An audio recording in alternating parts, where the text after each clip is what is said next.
Welcome back to Inside Politics. Our guest today is Steve Haruch. He's the author of a new book called Greetings from the New Nashville, How a Sleepy Southern Town Became Its City. Steve, are we still the It City? And I think you said in the book you thought it had probably begun to at least wane, if not go away, in 2018. If we're not the It City, what are we? I think really right now the moment we're in is a struggle to figure out what that is. I said this in the introduction that I think that It City is kind of, it was meant to be a temporary title, you know, sort of like the corollary It Girl. It's like the city of the moment. We're not necessarily the city of the moment, but we are, if anything, we've grown beyond that into something that, like, people are no longer surprised that Nashville is in the conversation for much bigger things than we used to be. So I think a lot of the struggle right now that we're having, the conversations, hard conversations we're trying to have as a city are, what are we going to do now that we're this big and this expensive? How are we going to move forward in a way that that's going to bring everybody along?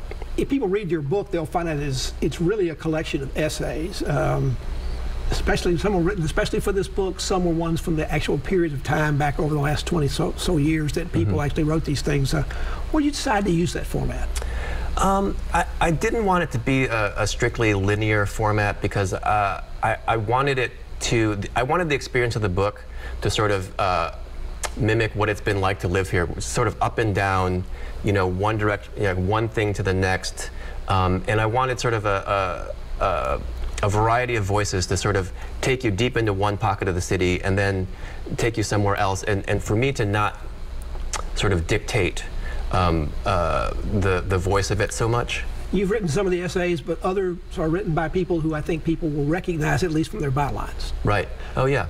Tell us some people that you've gotten involved with. Yeah, I think a lot of people read Margaret Rankle every week in the New York Times. I have a piece from her in there about Fort Negley. People may recognize Steve Cavendish from the new version of the Banner and also from the scene back in the day. The first essay is by Ann Patchett from quite some time ago, talking about an East Nashville that really doesn't exist anymore, but I kind of love the time capsule feel of that. Zach Stafford wrote a great piece about hot chicken, and he just won a Tony for a Strange Loop. So some pretty good names in there. I mentioned you chose 2018 for sort of the end of the current manifestation of It City. Why did you pick that particular date? I know one of the things you talked about was the political scandal that went on with Mayor Berry that year and what that did in turn to any efforts to try to build a major transit system in Nashville. Yeah, you know, like at first I thought, you know, this is too convenient to say 20 years after 98, after choosing 98 as a starting point.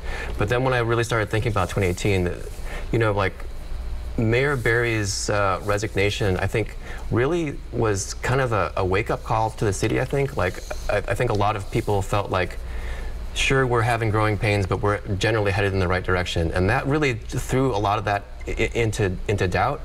And then we also have the Waffle House shooting that year, the transit bill, which a lot of people saw as like was going to be this great leap forward for the city. That fails. And so I think that 2018 feels like the end of an era. Are you thinking about updating your book or doing a new one to look about what, because the big thing that's happened since 2018 more than anything else has been the pandemic. Do you think what happened in 2018 was also the beginning of an estrangement between, that's not something that's just happening in Nashville, it's happening across the country, between citizens and their government because of what's going on during the pandemic, all the controversies that went on and off during all the, and some still going on today?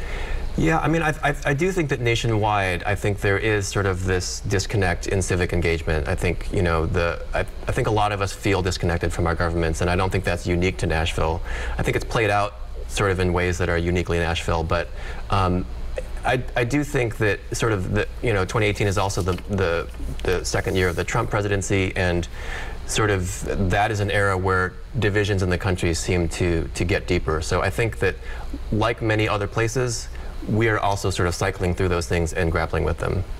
One industry that I think continues to grow a lot, and you might be surprised, that people who are listening to this might be surprised to learn that in 1998, there were about 2 million people that came to Nashville as visitors. You mentioned by 2018, the end of the It era, as you sort of see it, is had grown to 15.2 million. I mean, now it went down a little bit during the pandemic, but it's coming back. Yeah. Why do you think people still want to come to Nashville, and not only come to Nashville, but live in Nashville?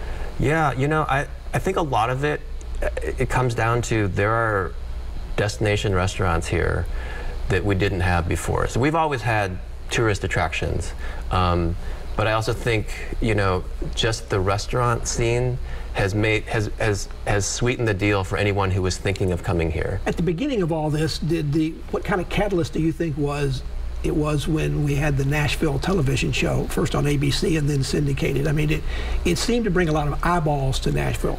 Was it a major thing? Was it worth the money that the city and the state paid to help get the program on the air?